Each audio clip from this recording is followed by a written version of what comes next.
লাইলাতুল কদরে কুকুর কেন চুপ থাকে? কেন তারা বেশি ডাকাডাকি করে না?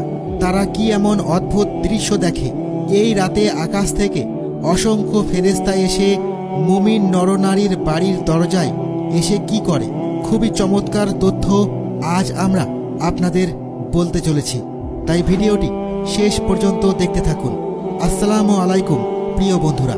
লাইলাতুল কদর ইসলামে অত্যন্ত গুরুত্বপূর্ণ ও ফজিলতপূর্ণ রাত। কুরআনে বলা হয়েছে, নিশ্চয় আমি একে নাজিল করেছি এক মহিমান্বিত রাতে। তুমি কি জানো সেই মহিমান্বিত রাত কি? মহিমান্বিত রাত হাজার মাস অপেক্ষা উত্তম। সে রাতে ফেরেশতাগণ ও রূহ তাদের প্রতিপালকের আদেশক্রমে প্রত্যেক বিষয়ে অবতরণ করেন। এটি শান্তি যা ফজর উদয় হওয়া পর্যন্ত অব্যাহত থাকে। সূরা আল কদর আয়াত 1-5। হযরত ইবনে আব্বাস রাদিয়াল্লাহু তাআলা আনহু থেকে বর্ণিত, রাসূলুল্লাহ সাল্লাল্লাহু আলাইহি ওয়াসাল্লাম বলেছেন, লাইলাতুল কদরের রাতে ফেরেশতারা সিদরাতুল মুনতাহা থেকে দুনিয়ায় অবতরণ করেন। তাদের মধ্যে প্রধান ফেরেশতা হযরত জিবরাইল আলাইহিস সালামও থাকেন।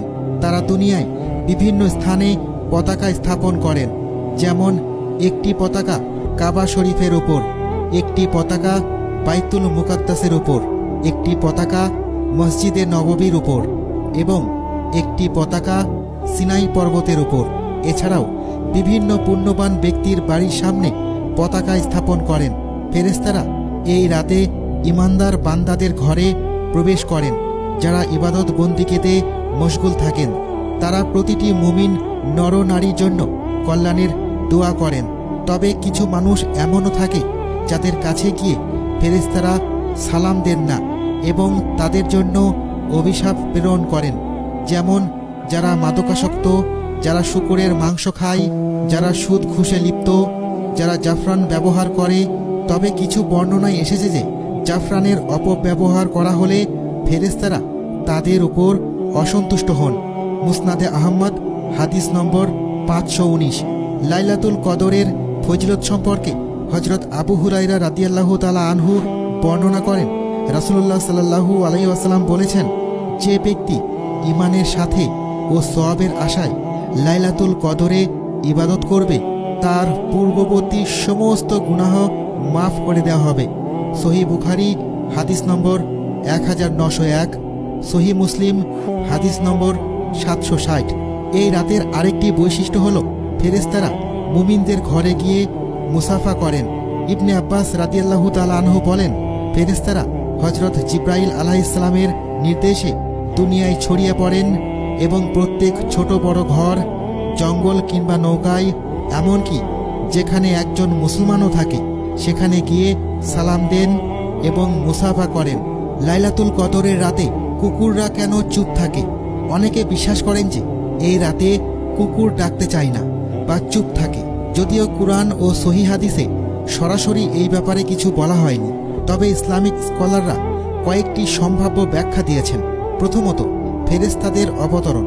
হাদিসে এসেছে, ফেরেশতারা যেখানে অবতরণ করেন সেখানে শয়তান প্রবেশ করতে পারে না। কুকুর সাধারণত জিন বা শয়তানের উপস্থিতি অনুভব করে ডাকতে পারে, কিন্তু লাইলাতুল কদরের রাতে যেহেতু শয়তানদের প্রভাব থাকে না, তাই কুকুর চুপ থাকে। দ্বিতীয়ত, আল্লাহর বিশেষ রহমত। এই রাতে পৃথিবী শান্তির বার্তা পায়, যা প্রাণীকুলেও বিশেষ পরিবর্তন দেখা যায়। কুকুরদের আচরণে একটি স্বাভাবিক শান্ত ভাব আসে, যা ফেরেশতাদের আগমনের প্রতিফলন হতে পারে। তৃতীয়ত, কুকুর ও ফেরেশতা। ইসলামে বলা হয়েছে, ফেরেশতারা যেখানে কুকুর থাকে সেখানে প্রবেশ করেন না। তবে লাইলাতুল কদরের রাতে যেহেতু তারা পুরো পৃথিবীতে ছড়িয়ে পড়েন, তাই কুকুরের উপর একটি অদৃশ্য প্রভাব পড়ে এবং তারা শান্ত হয়ে যায়। হাদিসে এসেছে, রাসূলুল্লাহ সাল্লাল্লাহু আলাইহি ওয়াসাল্লাম বলেছেন, ফেরেশতারা এমন ঘরে প্রবেশ করেন না যেখানে কুকুর বা ছবি থাকে। যদিও এটি সাধারণত ফেরেশতাদের বিষয়, তবে কদরের রাতে বিশেষ পরিস্থিতির কারণে কুকুরের আচরণ বদলে যেতে পারে। কিভাবে বুঝবেন যে আজকের রাতটি লাইলাতুল কদরের রাত? হাদিসে লাইলাতুল কদরের বিশেষ আলামত উল্লেখ করা হয়েছে। প্রথমত, আকাশ স্বচ্ছ ও শান্ত থাকবে। নবীজি সাল্লাল্লাহু আলাইহি ওয়াসাল্লাম বলেছেন, লাইলাতুল কদর হবে উজ্জ্বল, পরিষ্কার, ঠান্ডা এবং চাঁদের আলোয় আলোকিত। সেই রাতে কোনো শয়তান বের হবে না। দ্বিতীয়ত, গভীর রাতে আলোর অনুভূতি। কিছু মানুষ অনুভব করেন যে লাইলাতুল কদরের রাতে বিশেষ এক ধরনের আলো বা নূরের ছটা পৃথিবীতে ছড়িয়ে পড়ে। তৃতীয়ত, স্নিগ্ধ ও মনোরম আবহাওয়া। এই রাতে খুব গরম বা খুব ঠান্ডা অনুভূত হয় না, বরং আবহাওয়া মৃদু ও মনোরম থাকে।